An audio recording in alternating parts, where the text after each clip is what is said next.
નર્મદા નદીના પાણીએ ભરૂચના ખેડૂતોને રાતા પાણીએ રોવડાવ્યા છે।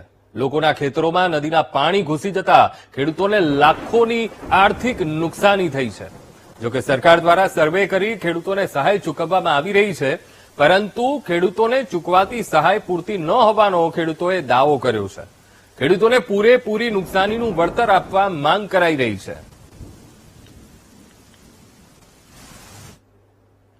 કેમ કે મેં ટોટલી 8 વીઘા જે દૂધીનો મંડપ બનાવ્યો હતો, એમાં 750 કે 800 રૂપિયા લગીનો ભાવ હતો ને એની પર જ અમારું જીવન ચાલતું હતું।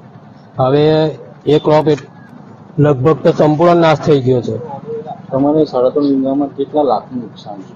લગભગ 3.5 લાખ રૂપિયાનું પાકું।